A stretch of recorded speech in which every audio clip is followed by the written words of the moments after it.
Hi Felters and welcome. About 3 years ago, a lovely little company called Crafty Fibres UK contacted me and said, did I want to sample some of their fibres? I said, yes, of course. They sent them over in this lovely paper packaging, which I really like. And I promptly created this little Highland Cow design, which has been really popular. There's actually quite a few on Etsy now if you have a look. I don't mind at all. I allow people to copy some of my designs. Do credit me though. But recently they said, could you make some more for us to go to a show?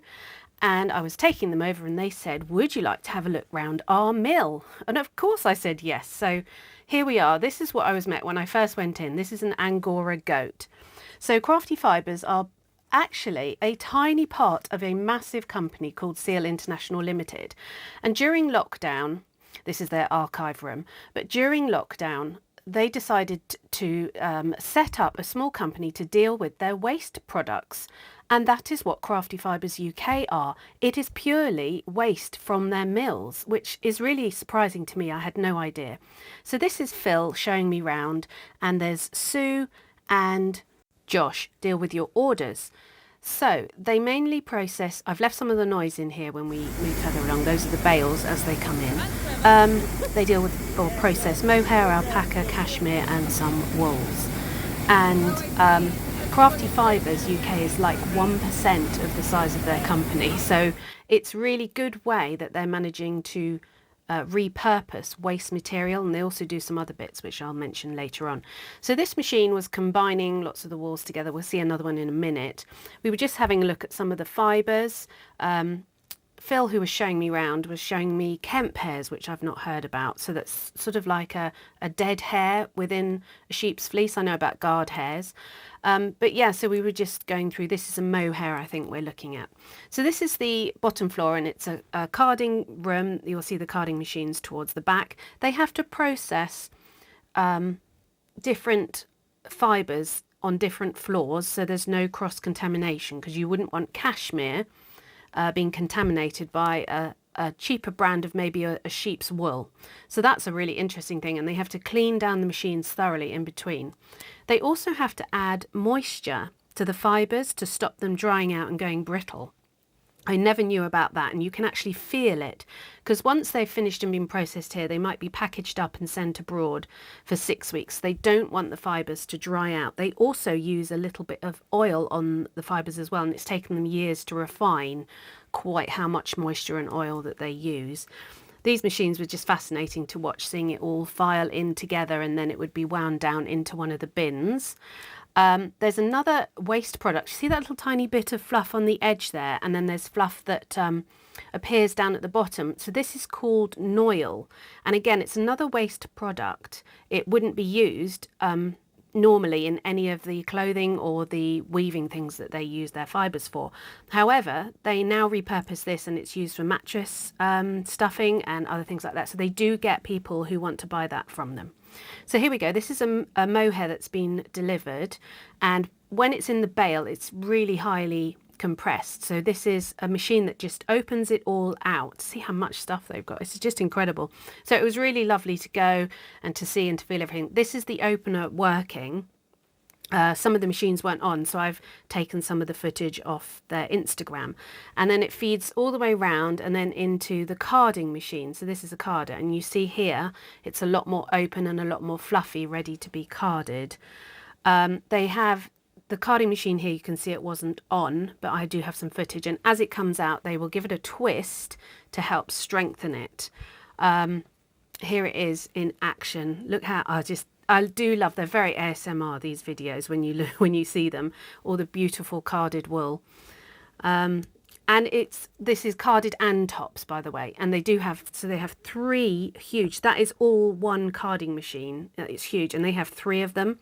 And as I said, in between each type of fibre, they have to clean them all down. So this is the blending room or floor, and this is where they blend fibres, and I never knew this happened. They feed them in there.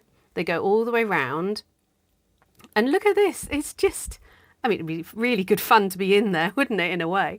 So they blend all the colours together, and they go into another blender, and then it will go further down onto this machine here, which will either card it or put it into tops because it wasn't working. I'm not sure which one it does.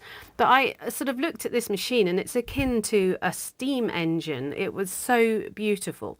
So a lot of their, oh, this one is to do buccal yarn, which I was just really interested in. That's something they're thinking of doing in the future. But a lot of their machines do look a little bit old. This was Phil talking to me. He said, and they are. But the reason is they give a much better quality of fibre than some of the modern ones. So that's why they do have these machines. And they are developing, this is for a special customer. And I want you to try and guess what type of fibre or what type of animal this came from. It's brown and coarse. So put your answers in the comments below. It's a really unusual one. So this is where they keep all the samples of all the blends they've done, and this is a year and a half's worth, so they keep them all in these little tubes.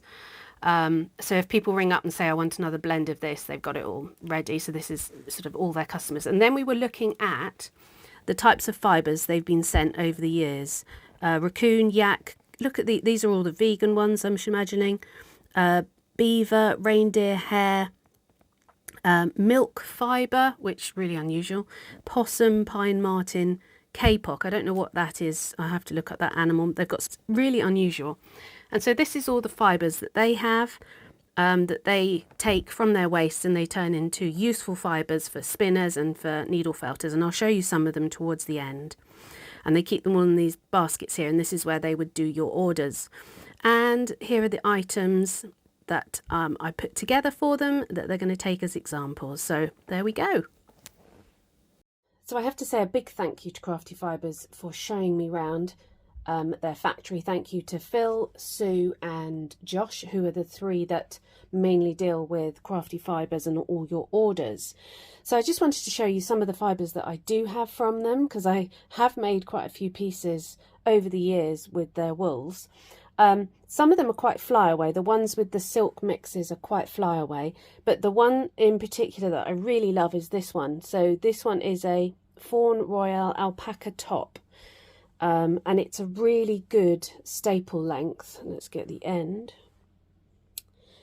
for Highland Cows, and yeah, I think it's a lovely sort of Highland Cow colour. So it's a nice long staple length.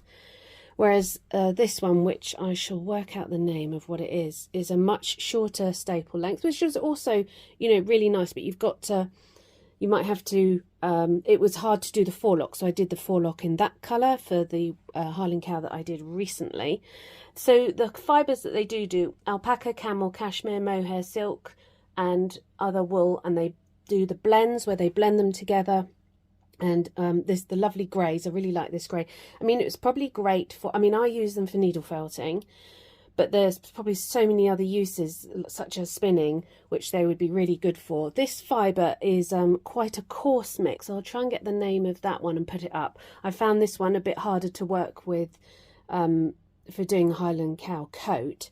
And as I said, the flyaway ones, they're definitely usable, but you just have to be aware that you have to be very careful that you don't sort of mat it up. But you see that's really lofty and flyaway. It's really beautiful, but but this is also a really nice colour too. But yeah, just go and have a look at their website. But I have to say a massive thank you to Crafty Fibres, and I hope you guys have enjoyed this tour of the mill. See you all soon, everybody, and take care.